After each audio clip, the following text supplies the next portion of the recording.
संत की शक्ति आपके अंदर है। कोई भी थोड़ा सा भी अगर आपके बगल में बैठा हुआ पूजा करने वाला अगर निगेटिव सोच रहा है, पूजा में भी सब लोग पॉजिटिव नहीं सोचते हैं, उसमें निगेटिव लोग भी बैठते हैं, ठीक है। तो अपने शक्तियाँ ट्रांसफर होती है, ऑटोमेटिक है। इसलिए हमें क्या करना है कि अपने शरीर से टच नहीं मिलेगा। इससे क्या होता है, हवन कुंड पे जगह बन गया, आए तो लोग घुसते जाते हैं, थोड़ा घुसका कर, तो उसका कोई मतलब नहीं। एक जगह बैठिए, आपके अगल बगल थोड़ा जगह बार गायत्री मंत्र साथ साथ उच्चारण करेंगे, कमर सीधी करिए। ओम भूर्भुवः स्वः तत्सवितुर्वरेण्यं भर्गो देवस्य धीमहि धियो यो नः प्रचोदयात्। सभी देवतुल्य भाइयों, देवी स्वरूप माताओं बहनों, आज जो पावन पर्व है, ये जब कोई पर्व होता है तो हमेशा चर्चा होती है उस विषय की चर्चा। तो आज गायत्री परिवार के द्वारा पूरे दुनिया में हर केंद्र पर, कोई केंद्र ऐसा नहीं है कि जहां पर गायत्री जयंती पर्व न मनाया जाए। ये बहुत ही महान पर्व है। गायत्री जयंती गायत्री के अवतरण का दिवस है, गंगा के अवतरण का समय है। ऐसा पावन समय है कि आज के दिन गंगा माता अवतरण हुआ तो राजा सगर के पूरे खानदान को तारा, इसलिए हम सबको तारने के लिए गायत्री माता है। ऐसे पावन अवसर पर हम लोग यज्ञ करने बैठे हुए, सामूहिक जप। प्लानिंग तो था पूरा दिन का, लेकिन इतनी गर्मी है कि गर्मी में मंदिर के अंदर कोई बैठ नहीं पाएगा 1 घंटा, इसलिए थोड़ा सा व्यवस्थित किया गया प्रोग्राम, केवल आज का देखा गया। आज हम लोग कम से कम तो 15-20 मिनट तो जब करेंगे ही करेंगे, क्योंकि गायत्री के अवतरण तक का समय है। उस समय हमें गायत्री की शक्ति को अपने अंदर स्थापित होने का जगह देना चाहिए, ध्यान। तो हमारे अंदर जो गायत्री की शक्ति का अवतरण होगा, तभी हमारा जीवन महान बनेगा। और जब तक गायत्री का अवतरण नहीं होगा, तब तक जीवन हमारा महान नहीं बनेगा। परम पूज्य गुरुदेव गायत्री को अपने जीवन में धारण किया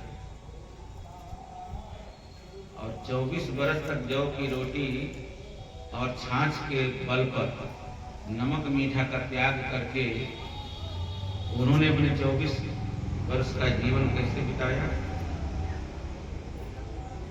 शरीर को जिस दिशा में आप ले जाना चाहेंगे, मन को जिस दिशा में ले जाना चाहेंगे, वो तो जाएगा ही जाएगा, लेकिन आप ले किधर जा रहे हैं, बात यहाँ बात।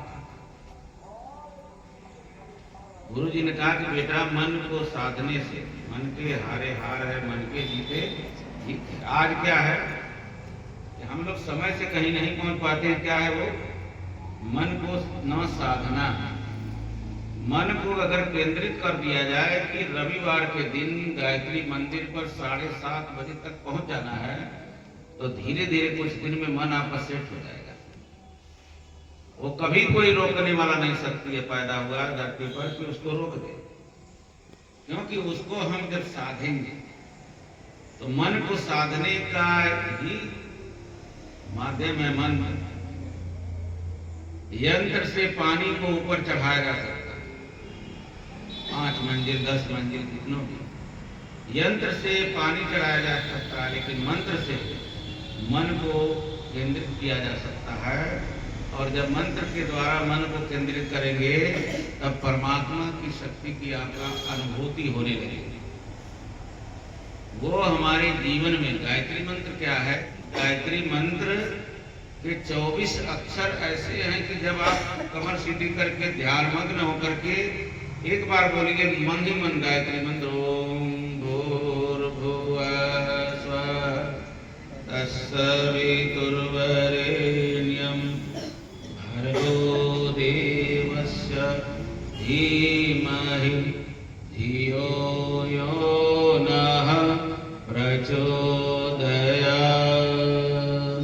क्या करता है कि ये नाभि से खींचते हुए, आप भर्गो देवस्य कहेंगे तो ये खींचेगा, और खींचते हुए यहाँ पर ये क्या है कि मूलाधार चक्र से लेकर के सहस्त्रार दल चक्र तक, ये जो हमारे जीवन में कहा जाता है खट चक्रों का जागृति करना, ये खट चक्रों का जागृति जो प्रतिदिन गायत्री मंत्र का जब कमर सीधी करके, झुक करके नहीं, कमर सीधी करके जो प्रतिदिन गायत्री मंत्र का सस्वर उच्चारण बढ़िया से करता है, उस व्यक्ति के अंदर की सारी कुंडलिनी शक्तियां जागृत होती है धीरे धीरे। और उसके बाद जब कुंडलिनी शक्ति जागृत होती है तो ऑटोमेटिक आपके मन में आनंद आना शुरू हो जाएगा, चेहरे पर हमेशा मुस्कुराहट पड़ेगी। गायत्री तब प्राप्त होगी, गायत्री ऐसे नहीं प्राप्त होगी आए गए कुछ नहीं। गुरु जी ने लिखा गायत्री महाविज्ञान किताब को पढ़िए, और उस गायत्री महाविज्ञान की किताब में पढ़ेंगे तो आपको लगेगा कि गायत्री मंत्र की कितनी रिसर्च गुरु जी ने किया है। गायत्री मंत्र का प्रभाव शरीर में तब पड़ेगा कि जब हम उसको किस भाव से लेंगे। गायत्री मंत्र से क्या मिलता है? ओम अस्तुता मया वरदा वेदमाता प्रचोदयन्ताम् पावमानि द्विजानाम् आयुः प्राणं प्रजां पशुं कीर्तिं द्रविणं मह्यं दत्त्वा ब्रह्मलोकम्। मतलब कि इस व्यक्ति के जीवन में गायत्री मंत्र सही से स्थापित होने लगता है, उसके आयु बढ़ जाती है, आयु प्राणम, प्राणों का संचार हो सकता है। वो किसी के बीच में कोई भी अदना सा आदमी भी अगर गायत्री मंत्र के अपने अंदर जागरण कर लिया तो कहीं भी बोल सकता है, इतनी प्राण शक्ति आ जाती है। आयु प्राणम प्रजां पशु कीर्तिम,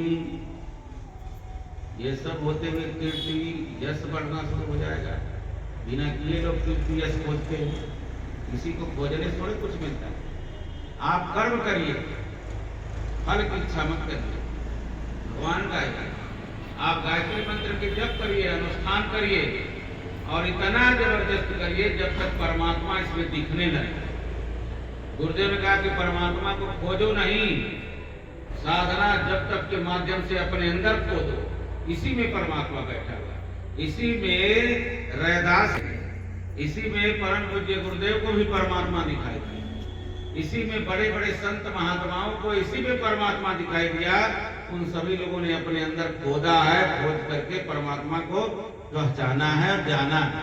बाकी परमात्मा न फोटो में है न किसी मूर्ति में है, फिर वही आता है जाती रही भावना जैसी, हरि मूरत देखी तिन तैसी। आयु प्राणम प्रजां पशुं कीर्तिम द्रविणम। व्यसन में खर्च करने के लिए मन नहीं करेगा, फालतू खर्च बचेगा। नशा कोई करता है तो नशा का पैसा बच जाएगा। आयु प्राणम प्रजां पशुं कीर्तिम द्रविणम मह्यम दत्त्वा व्रजत ब्रह्मलोकम। सारे सुख भोगते हुए व्रजत ब्रह्मलोकम, ब्रह्मलोक की प्राप्ति होगी। अब कौन महात्मा है कहे कि गायत्री मंत्र सबको नहीं जपना चाहिए, तब किसको जपना चाहिए?